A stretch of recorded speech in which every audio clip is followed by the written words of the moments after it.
Welcome into Phil's Tax Hacks and Other Retirement Facts with CPA and personal financial specialist Phil Putney. Now let's get rolling with today's show.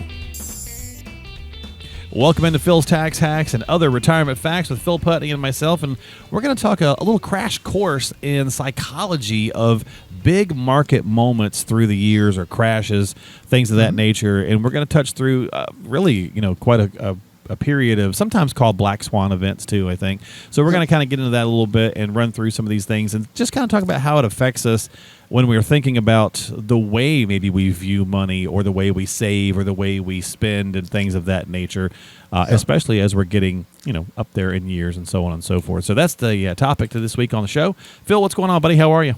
Doing good. Yeah. Doing good. Looking good. Ready? Made it beyond tax season, so we're good so you now. survived. That's right. That's what I said. You're looking good. So you're not looking too tired, which is good. No. Finally getting some good sleep. There you go. Not that I didn't before, but Yeah. It's a hectic time of the year. That's for sure. It is. Yeah. It comes and goes. It's a season. Yeah. Very true. Oh, that's true. Well, it's not like construction, which is a season also in Michigan. Yeah. Well, that's one of the seasons that is never ending here in Michigan. It's ridiculous. I swear they decided to rip up the two major roads, north, south, east, west, at the same time. It's like, who thought this through? Oh, yeah. Come on. Who thought this was a good idea? But anyway, it's always something, right? So, but let's get into this conversation this week. I want to talk about, there's a lot to cover. Sure. So, have you ever wondered like why you handle money the way you handle it, right? Mm-hmm. It could be the way you saw your parents do it. It could be the way they instructed you or lack thereof, right? Yep. So it could be either way. And maybe they were affected by things they went through. So real fast, I'm going to go way back. We won't touch on this for long because there's not too many of the folks left. But, sure. The Great Depression, basically, right? So we're going to start there, 29 to 39, obviously was a massive thing that really affected, boomers' parents. And maybe even some boomers, well, I guess they wouldn't be boomers, but they're right there at that edge, right? So, like, my right. I mean, they may have been born during that time, so they were there, but they don't have any recollection of it. But their parents, absolutely. But my dad was They born saw kind of the fallout of that, right? They had to live through that experience by their parents and how they reacted to it. Yeah, my dad was born in 32, and he's no longer with us, but he did not have that stark reaction that some others did. So like my wife's grandfather, I met him. He was also born in 32, which is kind of funny that her grandfather and my father were born the same year. Yeah. And we're only 5 years apart, so it's kind of weird. But anyway, he was like very, very frugal and like really hung on to everything that he never threw anything away because of how the Depression affected him. My dad was more, I'm just going to live for the moment because you never know when you could lose it all. You never know. Yep. Right? So kind of and I mean that's an interesting point because everyone goes through these, but people react differently. Right. So how did it affect you? And in this case, two individuals born in the same era, but yet totally different reactions to it. Yeah. And so, stock prices fell, 90%? I mean, like it was obviously. The market was totally collapsing. Yeah. It was pretty rough. People lost everything. And I think that's going to be the idea. We're going to move into some more modern stuff here in a second for most of our demographic that watches the show. But that's kind of the setup for the idea of how does it affect you, right? But let's start talking about 70s, 80s, and all the way up into right now. So I don't know about you, Phil, but like I was born in the 70s. I grew up in the 80s. So when I got like I think I got a savings account when I was like 13. Yeah. And it was great. Like I wouldn't have to put much in it. It was like 13% or 15%, or it was somewhere in that neighborhood. Yeah. And it's easy to kind of think, especially when you're forming your, financial life, you're thinking, hey, it's always like this, Right. Yeah. I mean, that's your what they call recency bias, right? That's your experience. So that's what you expect. Yeah. So, yeah, I mean, for us, because I was born in 67, so right around that same time frame. Okay. Yeah, I mean, we saw that end of it where we were saving and, hey, this is great, right? Right. But for our parents, baby boomers, I mean, it's a totally different experience. Yeah, they saw that too, but they probably had a mortgage and they were paying double-digit mortgage rates. Right. So, I mean, for somebody that's not experiencing the other end of that, yeah, it's great. The savings side is incredible. This is awesome. I can earn that amount in safe and secure money at the bank. Yeah. Well, we think about inflation that we've been in this past year, right? Right. And we've talked before about how it's not been this way in 40 years. Right. Well, I was a teen when it was this high, or actually, I wasn't even a teen. I was like 10 or 8. Yeah. So like, if it cost me a lot more for bubble gum, I don't remember it. It's no big deal to And I us, didn't right? care. It didn't affect our Right. our economy, so to speak. But And, inflation for my dad at that time obviously was rough because, was huge, yeah. he's trying to take care of his family in the 70s. So even though you and I have lived through it, it's affecting us now as grown men much differently than it affected us then. Exactly. Now we're experiencing it because we're in the shoes our parents were at that point, realizing we're trying to live, provide for families, et cetera, in this time frame of just crazy inflation and interest rates. And we're not even anywhere near to what they were back then. Yeah, well, true. You know? So how do compared to where we were, I mean, it's incredible. It's huge. So how do you kind of strategize that with your psychology? Because for many people over the last year, it's been like, is this inflation going to just derail my retirement? Is it going to run me off the tracks? Right. I mean, it's understanding its cycles, right? And like anything, we're going to move through this. This is going to change the long-term average, but we don't typically live in a high inflationary environment for 20 years. I mean, that's just not what happens. Well, we hope not. We have these peaks and valleys of, we're starting to peak, hopefully peak. Who knows? I mean, we'll see. It looks like it's starting to slow down and get under control, so we won't get into those double-digit inflation. But yeah, it's rough to live through it.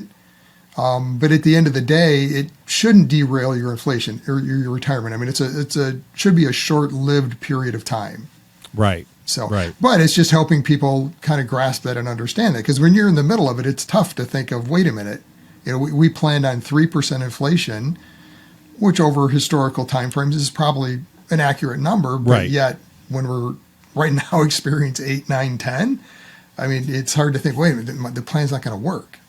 Yeah, and I get that, that fear. And so maybe if you're in your 50s now and you're seeing the inflation rates go up, the interest rates go up, to try to help offset the inflation rate, you're thinking, okay, well, maybe going back to the bank is not the worst idea, because I remember, and your mind kind of goes, well, I remember being 10, 12, and it was like, a CD you could get 10%. So, hey, that's good, right? Right. But unfortunately, I mean, there's some CDs and things now that I think we're starting to see over 4% and stuff like that. But to your point, 5%, it's not keeping up with inflation. Never has, never will. Exactly. And that is really the key in walking through this with clients in the environment we're in today. Is like, that's great. I getting 8% at the bank, or 5-6% even. I mean, that's crazy. Yeah. You wouldn't have expected that from bonds even, something a little bit more risky, significantly more risky over the last year. Yeah. But at the end of the day, it's relative, right? It's relative enticing to where inflations are at. It's enticing. Yeah. But yet it's never going to keep up with money or inflation. And that's what I always have to work through with clients. And it's a discussion, our now, soon, and later buckets, that now bucket, that's money in the bank. That is never going to keep up with inflation, not intended to. It's meant to be safe, secure, and readily accessible. All right, so you said you were born in 67? Yep. Okay, so in 87, you were a young man of 20 years old. Yep. And we had Black Monday. You weren't in the industry yet, were you, at 20, right? No. Yeah. So I mean, I would be kind of in the middle of my college career at that point. So Black Monday happened 1987. One day, massive stock market fall, like 22% in a single day. And certainly, had you certainly people that might have been your age or maybe a couple years older, 25 or so, that could have certainly affected them pretty starkly, thinking, hey, this is not a safe place for me to be. Right. Yeah. Or thinking of our parents, baby boomers. I mean, they would have been at that point in their 50s. Yeah. Late 40s, 50s. Yeah. So they're kind of at that nearing the end of their working career, edging into retirement and have that kind of experience. Mm-hmm. I mean, that's could be devastating depending on how you reacted to it. Fortunately, it was one day, right? So, which was good.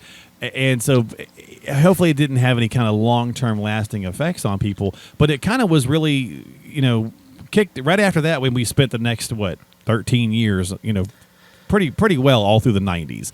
Right. Market's doing pretty great. Yeah. Everybody's happy, and we get to the 2000s and we get the bubble, the dot-com bubble. Right. And now we're starting to really get into this period where over the next 10 years, we just did not have a lot of good things happening within the market, the .com crash. We had the Great Right. Recession 10 years later. So they call that the lost decade. And Yeah, exactly. really, I mean, that 2000 to 2008 timeframe, that lost decade, you didn't earn anything. no. And this We is had the a lot area of that's affected volatility. most of our clients, I should say, listeners, demographic. Correct. Even if you were 40 through this, you were nervous and worried, right? But Oh, now absolutely. now that we're kind of seeing some of these same things happen again here recently in the last couple of years, it brings all that back to the forefront. And you're thinking, hey, I don't want to retire on a down market. What am I going to do with this? Right. It hurt bad when I was 40, but it's really going to hurt if it happens when I'm 60. Right. Yeah. If you're at the edge of retirement and not positioned right, it changes the whole picture. Yeah, it could totally derail a retirement at that point. Yeah. So you were fully in your gig by 2000. So how did this? Yes. I mean, I was in the middle of my career at that point. I mean, we've talked before, I started as a CPA, still Right. a CPA, but so in 2000, that's actually when I moved in and bought the building I'm in today. Oh, okay. If I remember, we moved in Labor Day weekend, and it was over that time frame. New into the building, 9/11, all that happened right at this time frame. Right. So I mean, it was crazy. Yeah. But I had started in the financial industry at that point. My primary focus was still on the CPA side. We're starting to work with clients from an investment side. Mm-hmm. So yeah, we saw some of this with clients. It was tough. Yeah. I mean, you could have lost. I mean, it's kind of like the Bitcoin thing a little bit here the last few years Yep. too, right? The .com crash, you were a millionaire one week and broke the next. Broke the next. Yep. Yeah, it's funny how and just like with the inflation from the 70s and back, it's fun. Everything. Who was it said? Was it Mark Twain that said, or that said, history doesn't repeat itself, but it often rhymes. It often rhymes. Yeah. Oh yeah. It's we go through these cycles. Mm-hmm. And I've very often heard of kind of that .com era. The correlation between that and what's going on in the cryptocurrency industry today, which I mean that's a whole nother discussion to get into. Right. But it has elements that are similar. Very much. I mean, Yeah. it's going through that same kind of a cycle that happened back in the .com. I mean, if you think of the companies back then that had these crazy valuations and there was nothing there, right? It was an idea. Two kids in a garage doing something that they raised all this money, but yet at the end of the day, it failed. But out of that era, what happened, right? We had our Netflix, our Googles, our Apples. I mean, Microsoft, all these companies merged out of that. They survived. And the same thing, I think, is what we'll end up seeing long term in this cryptocurrency type world. And people want to be in on that, though, Phil, and that's the danger, right? So they're like, I don't want to miss like I missed with Apple, for example, yes. right? You might be saying that to yourself, you're listening to the show or whatever, and it's like, so therefore I've been riding this Bitcoin wave or Right. Ethereum or whatever they're called, and that's okay, I suppose, if you're not wagering your retirement. Yes, absolutely. It's one of those things that be careful in it. Don't put money in that you can't afford not to lose, right? Because I mean it is very much a wager and a gamble. But I mean if you hit the right company, one or two of them, I mean it can make a big difference. Yeah. But be very careful. Don't treat it kind of like the casino, I want to say. I mean, it is high risk. Know what you're getting into. Treat it as a long-term investment. But yeah, I mean, it is a crazy world. Yeah. So kind of thinking about like this, always reminds me of this interesting story. We're doing this one here is coming out, I think, right around the beginning of May. So later on in the month, it's kind of this anniversary of what's called Bitcoin Pizza Day. Have you heard the story? Oh yeah. Where the guy paid for 2 pizzas with he offered like 10K in Bitcoin. In Bitcoin back then, yeah. In like 2010, right? Yeah. And said, look, I really want a couple of pizzas. I'll give you, 10,000 in Bitcoin. And people were like, What who is cares? Bitcoin? I want yeah, that. it doesn't really seem to make a difference, right? So not a huge deal, right? At the time. But think about what fast forward to 10,000 worth of today. Bitcoin is worth now. Yeah, exactly. And I mean, even Bitcoin today is down significantally from its high. Right, but you're But even still at that giving like price, he it's still this in its infancy. So you have to live and learn a little bit, but you can't sacrifice, because Yes. most of our demographic and the people that you work with, it's like, that's fine. Take some chances if you want to, but make sure that you're working with your CPA and your financial professional and saying, okay, I have that itch. I have that thing I want to do. How can we do that where I'm not sacrificing stuff, but you can still let me have my, kind of scratch my itch kind of thing. Absolutely. I mean, it's the fear of missing out, right? Everyone wants Sure. to, Apple's a great example. I mean, what if I would have, what if I would have put in $1,000 or, 10,000 back when it was, whatever it was back in the beginning, crazy numbers. Yeah. Same thing with Bitcoin. Oh, what if I would have, put in $1,000 into Bitcoin back in 2010 when it was nothing? And if you bought a whole lot of it, or you spent a lot of it on 3 years ago, you've probably lost it all as well right now. Exactly. But and that's the it's often referred to, we in the United States, we're the only people that we buy everything on sale except for stock, right? Yeah. When do we get in? Oh, it's running up. We got to get in now. Don't want to miss out. Yeah, for sure. People did that with Bitcoin. I mean, it went crazy a couple of years ago. People were jumping and in. it may as it's again. Right. We don't want to miss out. And it very well could. Just be careful. Things move in cycles. Yeah. But be careful. It should not be a big component of your overall plan. Yeah. Because it's gambling. It is truly long term, could pay out very, very well. All right, so let me get us back on track and away from Bitcoin for a minute. So we'll go back to this next historic market crash, which obviously I kind of teased it a little bit. Great Recession, right? So 2008, again, clearly caused a lot of issues, and still 13 years later, there's still people that are feeling like it still affects them in one way or another, right? Yeah, I mean, now we're into a time frame that all of us can relate to. Yeah. Right? I mean, we've been in that market somewhere, depending on where you're at in your timeline. I mean, if you were just entering retirement back there, it could have devastated you. Well, pain is interesting no matter how you experience it, right? Mm-hmm. The brain has a great ability to help you forget pain. Like, I mean, I don't remember the pain of my open heart surgery 10 years ago at all.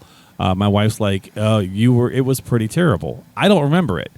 Right. And so with, this big downturn 13 years ago, nobody seemed to remember it. And we're taking way too much risk in 19 and 2020 and in 2021, and then 2022 happens and suddenly you start to remember the pain a little bit. Yeah. All of a sudden the when it goes down 20%, right? You're like, oh God, what if it goes down 50 again? Right. Yeah. And I mean, that's the fear that people are starting to have again today is that, wait a minute, this is starting to feel kind of familiar. Yeah. I don't want to lose half of what I have like I did back in 2008. Yeah. You might have been in your 30s or 40s back then. You had time to ride through that versus where you're at today. If you're nearing that age of retirement, that could change the whole picture. And that's where maybe talking about your risk and going through and talking with your advisor and saying, okay, do I truly have too much on the table? And you may have learned this lesson the hard way already because you did have too much going into 22 and you did lose 20%. Right. Yeah. I mean, coming out of the Great Recession, I mean, it was a great run, right? I mean, the longest bull run we've had in long time. So 13 years, basically. Yeah. 13 years. I mean, it was crazy. Easy to remember. Easy to feel like it always does that. Right. So kind of going back to that World War II era, the boom coming out of the Great Depression, right? This long-term run, just crazy runs on the market. Everything's going up. Yeah, I mean, this is great. Markets always go up, right? Yeah. No, they don't. I mean, we move in these cycles. You've got to come back to what is the market average. And anytime you're averaging, you get more than that average return, you're going to give some of that back at some point. It's just a matter of time. Yeah, it's trying to find that balance, Phil, because if you have seen firsthand numbers of stories of folks that got burned in 08. Mm-hmm. They sold out. They really took it on the chin because they locked in those losses, right? Mm-hmm. And then they were too fearful to get back in, and they've waited, and then they missed on this 13 years. Too late. Yeah. Yep. And so it's easy to do. And we started to have that again in 2020 with the quick downturn of COVID, but that wound up proving to be really short-lived. I think what's happened this last year is more psychologically impactful for investors and pre-retirees than even 2020 was. Well, absolutely. I mean, 2020, like those weird it happened anomalies. so quick. Yeah. that it's hard to react, right? Like And 3 then months? it was over, and we were back. Yeah. We were bouncing back. And the challenge that I've seen with 2020 is, I think, again, recency bias, right? That's the most recent downturn, big downturn that we've had experience with until recently, and starting in 22. So we think, oh, this is no big deal. It's short-lived. We'll be right back, and give it 6 months. Because we got down, 30%-ish or so for those 3 months? Yeah, it was a huge drop. Yeah, 30, 40%. We had the biggest drop in a short period of time. Yeah. It's significant. But, if you look at it, it's a V, right? Down and then right back up. Right, yeah. So, and it adds that flavor to, well, maybe in 22 when it started to turn down a little bit, March, April, somewhere in there. Okay, this might be short-lived. And, of course, then we got the interest rate hikes and so on and so forth. And it wasn't short-lived. Here we are a year later. Right, year and a half later almost, and we're still not certain where this is going. I don't know that we've seen the bottom yet. Yeah. There's still too many things that haven't played out. Is the Fed going to continue to raise rates, or are they finally at a point of pausing? Have they got inflation under control? I believe they said the other day they might not do another one. So right, that's kind of the markets are saying. I just was reading that there's like a 70% chance they're pricing in that they're not going to raise rates the next time. They're going to take a pause. Woohoo! But and that's always the challenge with the market, right? They're thinking ahead. They're always expecting, and then when it doesn't play out, that's when things turn south really quick, right? Yeah, the reaction to that. Oh, we guessed wrong, right? We anticipated the wrong reaction, and now there's a downturn again. Well, I think I think we're going to see still a lot of volatility as things play out, and it depends what that next wave is. How does this all play out with interest rates at the rates that they are, all these bonds that are still out there at these low interest rates, long-term bonds, 20-year bonds, right, that have lost significant value. How does this work its way through the system over the next, 6 months, a year, 18 months? Well, and that's probably a good place for us to kind of to bring this back around, because think about like the SVB situation. They bought all those bonds and wound up costing them, obviously, because they didn't truly diversify, and they didn't really kind of look at their total risk, the risk that was going to be in front of them, right? And so you bring that back down to today's podcast and just a general conversation of talking with an advisor and saying, okay, how much risk am I taking?